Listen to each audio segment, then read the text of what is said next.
आपकी स्टूडेंट का gold medal आए, आपको बड़ी खुशी होती है। और ये गोल्ड मेडल भी, इसके बारे में जब आपको इत्ला मिले, खबर मिले और आप खबर करने के लिए आए, मुबारकबाद देने के लिए आए और आपको इंस्पायर करने के लिए, इंटरव्यू करने के लिए आए, तो आपको इस तरह की कैलीग्राफी जब देखने को मिलती है तो आपका दिल बहुत खुश होता है।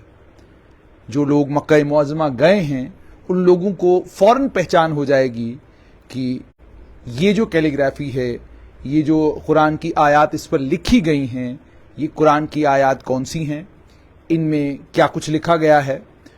और आप ये देखिए कि कितना खूबसूरत तरीके से इसे तराशा इस बच्चे ने, और तराशने के बाद इसे इस कैनवस है, ये कैनवस पे उतारा है। बहुत खूबसूरत है।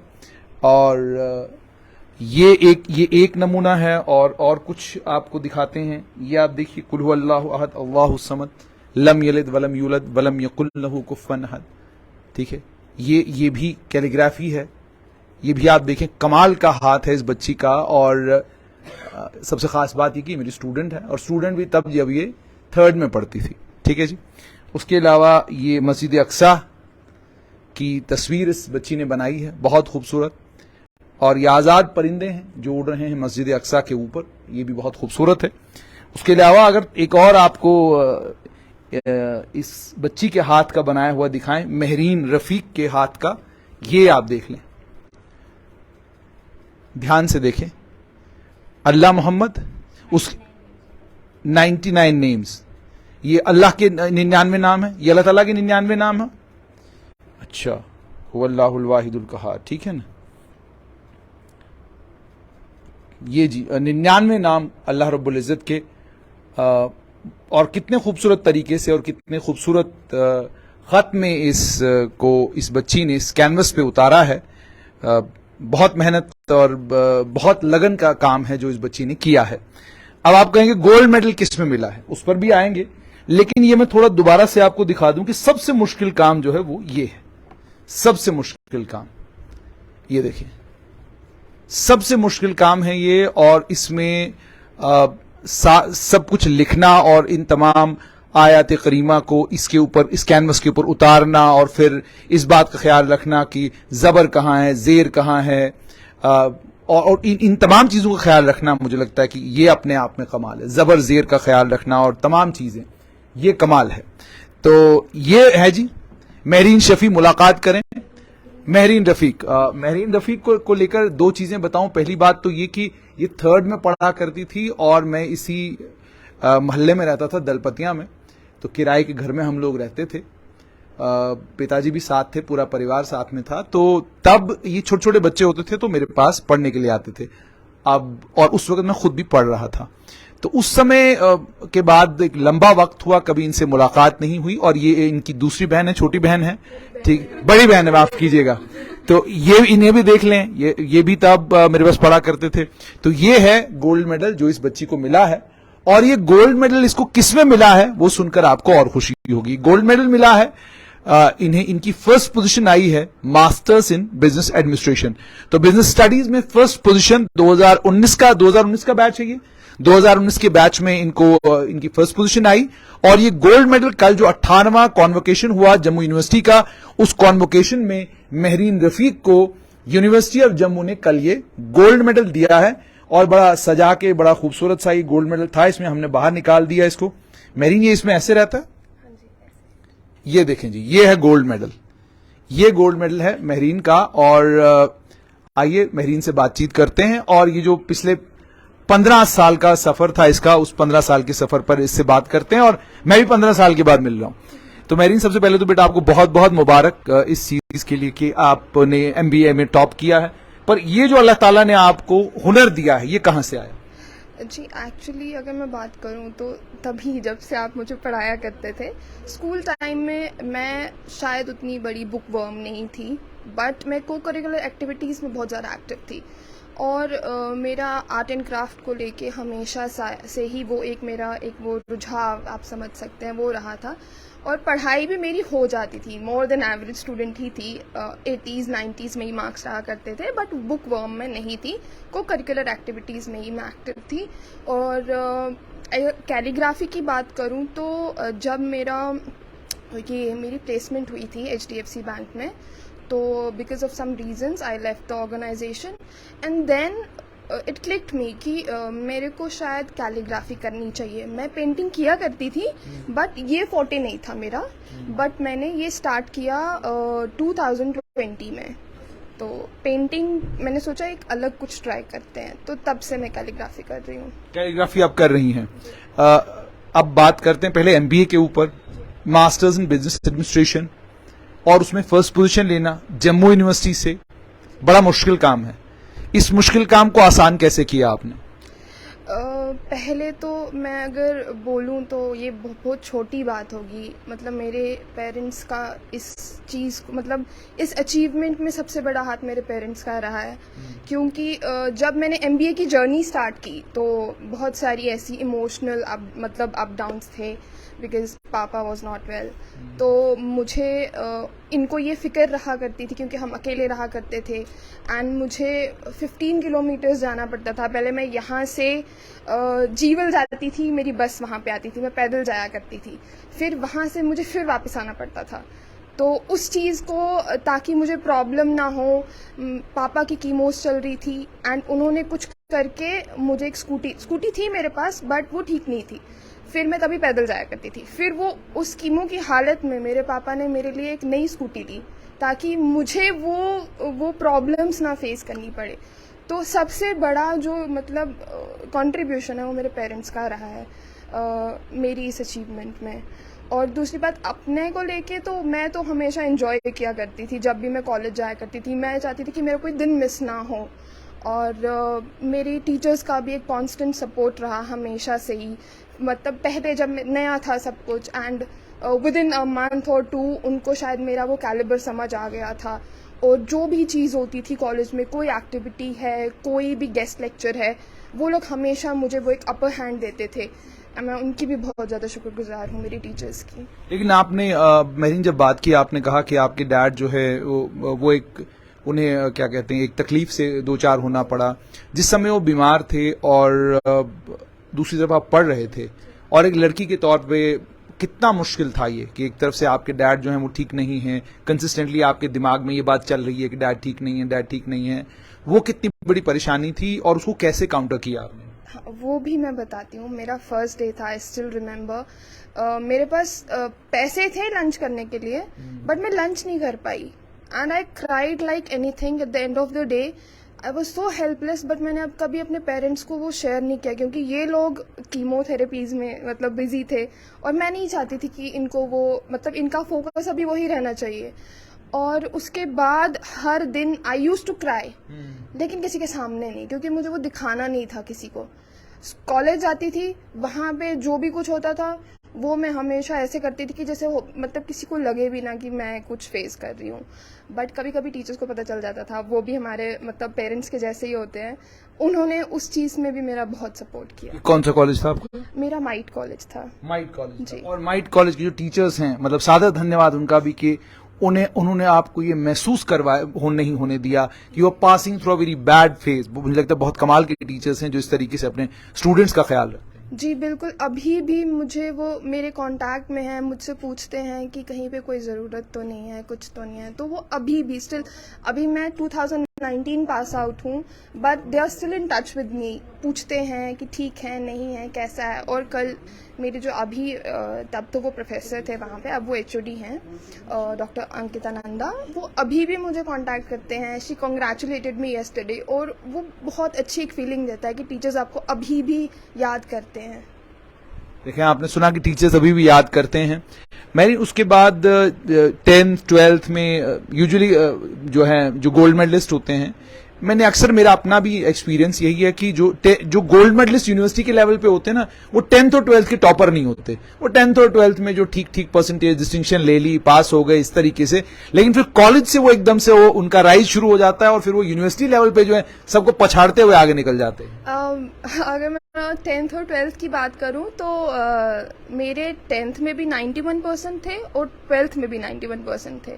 तो तब भी मैं I was among the toppers only 12th में, और बीबीए में भी I but was. Did you get a position और you are just a distinction holder? मेरे को 12th में मेरी पोजीशन थी सब्जेक्ट में मेरी थी, लेकिन ऐसे नहीं होगी। सच नहीं थी। नहीं, मैंने वही कहा ना, गोल्ड मेडलिस्ट जो होते हैं यूनिवर्सिटी के, वो 10th और 12th में डिस्टिंक्शंस के थ्रू 90%, 91% से जाएंगे और उसके बाद वो गोल्ड मेडल ले लेंगे। जैसे हमारी स्ट्रेट लाइन की पल्लवी सरीन है, तो उन्होंने सेंट्रल यूनिवर्सिटी ऑफ जो जम्मू की सेंट्रल यूनिवर्सिटी है, वहां से जर्नलिज्म में उनका गोल्ड मेडल है। तो वही मैंने आपको कहा कि जब आप 10th और 12th के थ्रू 90s में, और उसके बाद फिर सीधा गोल्ड मेडल।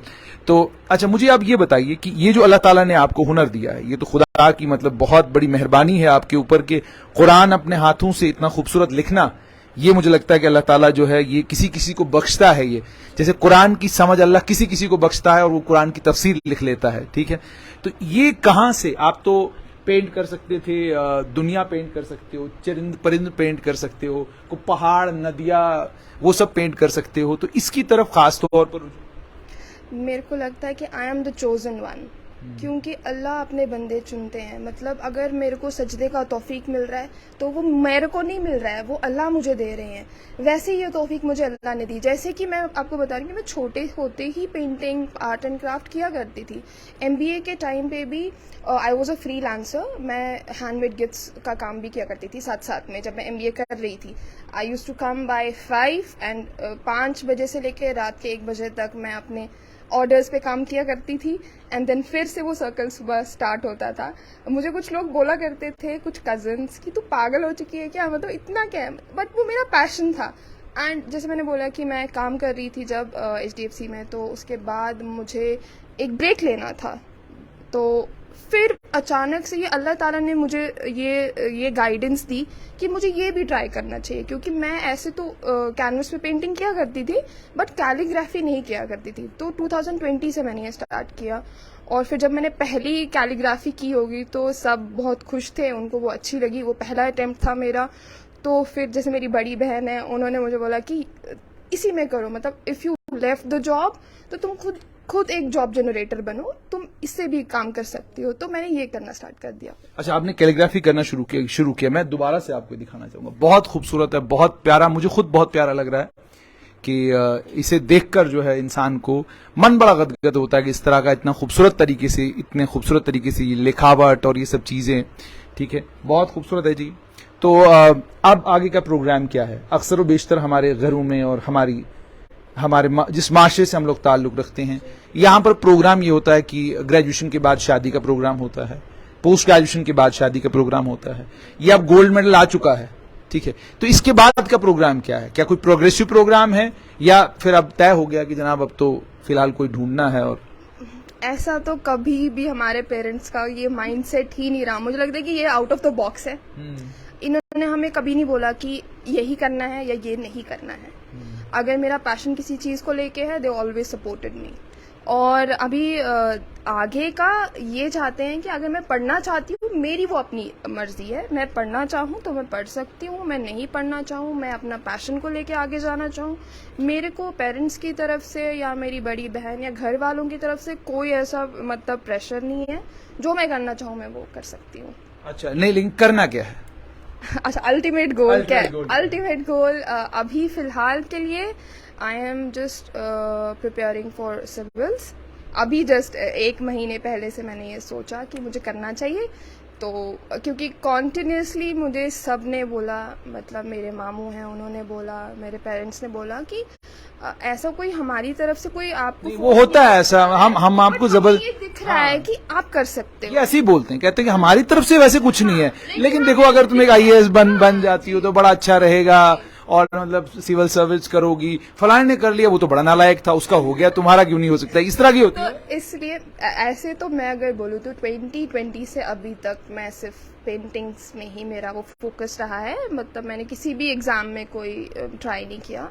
तो अब मेरे पेरेंट्स की तरफ से, मतलब, और मेरे मामू हैं जो, उनको लगता है कि मैं कर सकती हूँ, तो इसलिए I am preparing for that. चलिए, आप सिविल सर्विस की तैयारी करें, बड़ी बहन, ठीक है। तो यहाँ कंफ्यूजन है जी, किसी वक्त बड़ी को छोटी और छोटी को बड़ी, ठीक है।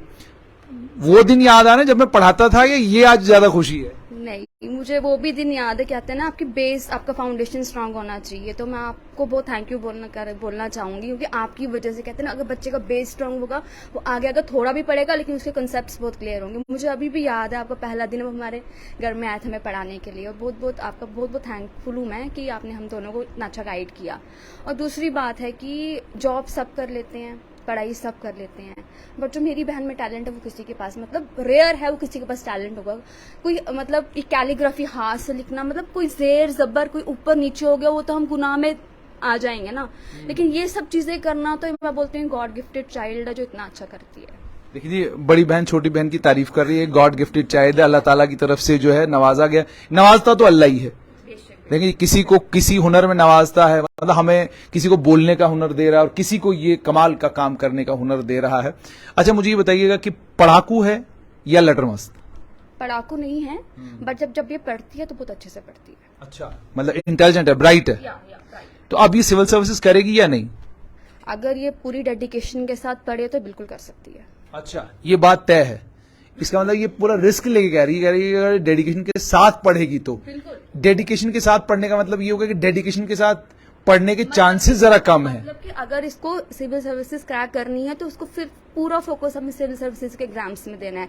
बाकी कैलीग्राफी करे बट टाइम बीइंग के लिए फिर उसी एग्जाम्स के लिए वो प्रिपेयर करे। इनका कहने का मतलब है जस्ट लाइक मेरा जो पैशन है, मैं डिस्ट्रैक्ट हो जाती हूँ कि मुझे पेंटिंग करनी है।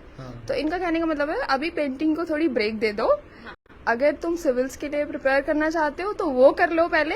तो जब मतलब मेरा ऐसा है कि चाहे कोई छोटी से छोटी चीज़ हो, मेरे को ऐसा लगता है कि मुझे अपना 100% देना है, फिर रिजल्ट आउटकम क्या होगा वो अल्लाह तक है। तो इसलिए इनका ये कहने का मतलब मैं समझ गई कि अगर मैं किसी एक चीज़ में फोकस्ड हूँ तो मैं मतलब मेरा ये ऐसा रहता है कि मैं अपना 100% दूं तो मैं कर सकती हूँ, अगर मैं डिस्ट्रैक्ट हो जाऊं तो मुश्किल हो सकता है। अच्छा, वैसे आपके चेहरे पर आने वाला पसीना ये बता रहा है कि आपको भी पता चल रहा है कि बिजली विभाग के दावे बिल्कुल टोटल खोखले हैं। वो कह तो रहे हैं कि 24 घंटे बिजली दे रहे हैं, लेकिन बिजली कैसी मिल रही है, कैसी बिजली मिल रही है? आप मेरे हाथ देख ही सकते हैं कि कैसी बिजली मिल रही है। स्मार्ट मीटर्स भी लग गए लेकिन कुछ फायदा नहीं आया स्मार्ट मीटर्स का। मीटर्स बोल रहे थे कि स्मार्ट मीटर से ऐसा होगा वैसा होगा, ये एडवांटेजेस हमें जो बताए, जो रोजी पिक्चर्स बहुत ज्यादा डिफरेंस है, क्योंकि जो रोजी पिक्चर्स कहने को इंसान कुछ भी बोल देता है, बट अगर उसको आपको इम्प्लीमेंट करना है तो फिर बात बनेगी ना। इम्प्लीमेंट नहीं किया तो बात कहां से बनेगी? लेकिन अभी तो ये है कि ये पसीना भी क्या कहते हैं, इसको परेशान नहीं कर रहा है क्योंकि अभी गोल्ड मेडल लाया हुआ है, ठीक है। अच्छा, दुख ज्यादा इस बात का होता है कि यार मैंने फुल पोजीशन ली 2019 में, आप मुझे गोल्ड मेडल दे रहे हो 2023 में, दे देते 2019 में ही तो बात बनती। कहाँ आपने कोरोना के बाद 2023 में जाके मुझे गोल्ड मेडल दिया? ये दुख होता है या ये खुशी है कि चलो 4 साल बाद भी मिल तो गया? एक्चुअली मैं कभी भी, मैं सिर्फ काम करती हूँ, मैं रिवॉर्ड्स की चिंता नहीं करती, तो मेरे दिमाग में ये था भी नहीं। जब रिजल्ट आया था 2019 नवंबर में आया था, तो तब मैं आई वाज वर्किंग, तो मैं थोड़ी बिजी थी, तो और मेरे को ये मुझे लगा भी नहीं था कि आपको कॉन्वोकेशन होने वाली है, गोल्ड मेडल मिलने वाला है। ये तो अचानक से रमज़ान के दौरान ये लिस्ट आ गई और ये हुआ। मेरे को ऐसा कुछ था नहीं कि ऐसे कोई होप्स ही नहीं थे या कॉन्वोकेशन होनी भी है नहीं होनी है वो नहीं। देखिए कितना आप खुद अंदाजा लगा लें, यूनिवर्सिटी वालों कितने होपलेस हो चुके हैं बच्चे। हमारे वाले बच्चे भी होपलेस हैं, वो भी कह रहे हैं कि सेंट्रल यूनिवर्सिटी वाले कॉन्वोकेशन कब कराएंगे, ठीक है। तो आप इनकी मदर हैं, आइए थोड़ा सा इनकी मदर के साथ जो है बातचीत करेंगे। अच्छा, तो इन तो मैं ताए कुछ खुशी शायद अमि, हालांकि अमिस गोल्ड मेडल पाए थे 2019 में। वारिया कालुक तो वो कोरोना त्रमज कत यह। अच्छा, वो कोर यह खुदायनी सोरे। अच्छा, बे मेहनत अल्लाह ताला उन अथ रंग। अच्छा, तो वन तो मैं अमिस आर्ट यह खूबसूरत क्या कुरान करीमस लेखन खुदा सिंद तरफ अमिस। अच्छा, अल्लाह ताला होस सजदी दिवन अल्लाह ताला कुन खुदायन होस अथ कुन अल्लाह ताला। अच्छा, पद गो फौरन गो पत। अच्छा, रिश्तेदार तो लगे सीधी फोन कर। अच्छा, तो वन तो वह क्या प्रोग्राम ब्रोट वह खानद्रुक प्रोग्राम कि वह पढ़न प्रोग्राम? यह पानस वुन यह कर वनकस क्या वनकस हे कर, ठीक, योहे वनकस टाइम, ठीक, पे बुत अल्लाह ताला पता। वैसे टाइम बड़ा मुश्किल वनकन गई लड़की आसनी जरूर कह न कह लकड़ मकड़ नौकरी वनकन हर अकिस जहनस मज यो है लड़की गई कह न कह नौकरी आसनी। फोन लकुदन अमिस कह दपान अमिस यह पसंद ना नबर नेरुन क्या अमिस आए वारिया ऑफर नबर तो MBA स्कोप नबर ज्यादा अम मोन नबर गसन अच्छा पाने मोन दोपन ना नबर गसन बह कह अच्छा दोपन यह आस पन्ने मे मैं बन तह मे खुदायन हुनर दितमुत बह गर तह ना कम कर अच्छा मे दितमुत आर्ट खुदायन अच्छा वही दशवे लड़की गए सेटल कि वह दशवे सेटल गसन वाजी यह सा यह बड़ यह टॉपर MA BEd कोर्मुत यह टॉपर ठीक यह गरी बिहित अच्छा वो बरान फार्मा अत कहें अंदर चलो वही मा आइंद के इंशाल्लाह रहमान अल्लाह ताला पे थोमुत सोरे मेहनत अनान यमन रंग मेहनत अनान रंग आज न पगह मेहनत अनान रंग यह जाय गसन कह जमा रोज यह जमा रोज मेहनत रंग लाती है, वो कह रही है इनकी माताजी, और इनके पिताजी भी मेरे साथ हैं जी। ये इनसे बात करने का बड़ा कम मौका मिला, MBA में फर्स्ट पोजीशन जब आई तब तो मौका नहीं मिला। अच्छा मुझे ये बताएं जी, खुश हैं आज अपनी बेटी से? हालांकि ये 2019 की पोजीशन है, गोल्ड मेडल आज मिला है, खुश हैं? बिल्कुल खुश हैं जी। क्या प्रोग्राम है, फ्यूचर प्रोग्राम में पूछ रहा हूं ताकि क्लियर हो कैमरे के सामने आप प्रोग्राम। फ्यूचर प्रोग्राम में हमने इसके पर छोड़ा है जो ये करना चाहे। अगर ये पढ़ना चाहे तो हमने पढ़ने के लिए भी छूट है। अगर क्या कहते हैं जॉब करना चाहे, अगर कहीं इसमें फार्म भरेंगे तो कोई टेंशन नहीं है। शादी का तो वाली प्रोग्राम कोई नहीं, उसमें कोई दबाव। लेकिन आप खुश हैं बहुत? हम खुश हैं बिल्कुल।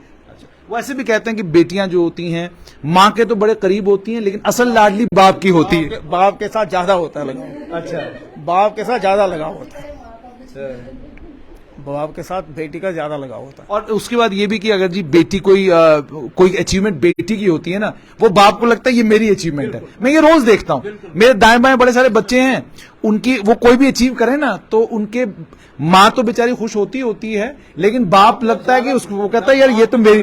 बाप को ज्यादा खुशी होती है। वजह क्या है इसकी? वजह यह है, वो बोलता है जो मैंने मेहनत की है, मेरी मेहनत रंग लाती है। जो मैंने इनके ऊपर दबाव नहीं डाला, कुछ नहीं करा, इसलिए। अरे मुझे पता, खुद भी आप बड़ी परेशानियों से 2-4 हुए और बीमार थे, ये था वो था। ऊपर वाले की मर्जी उसको कौन टाल सकता है? जो ऊपर वाले ने किसी को बीमारी दी तो वो तो उसी के हाथ में है। बीमारी भी वही देने वाला, ठीक भी वही। परेशान होते थे कि अल्लाह न करे कोई परेशानी नहीं। उसमें भी ऊपर वाले ने बीमारी दी तो उसको क्या कर सकते हैं? वो अपनी किस्मत में लिखा था, तो चलो उससे भी दूर, उससे भी बाहर आ गए हम। तो आपने सुन लिया जी कि ये महरीन से हमने मुलाकात की, और ये मेरी स्टूडेंट जब 3rd 4th में थी तब की कभी स्टूडेंट थी। तो आप देख सकते हैं कि क्या कमाल का टैलेंट है इस बच्ची में, और इसने MBA में फर्स्ट पोजीशन ली है और कल यूनिवर्सिटी के कॉन्वोकेशन में इसे गोल्ड मेडल मिला है। लेकिन मुबारक इनके परिवार को, और बाकी तमाम लोगों से भी ये गुजारिश कि आपकी बेटियों में खास खूबी और खास काबिलियत जरूर होती है, उसे पहचानिए और पहचान कर उसको निखारने की कोशिश कीजिए, क्योंकि क्या पता आपकी बेटी की कौन सी काबिलियत आपको दुनिया में और दुनिया के लोगों के बीच में एक मारूफ शख्सियत बना दे।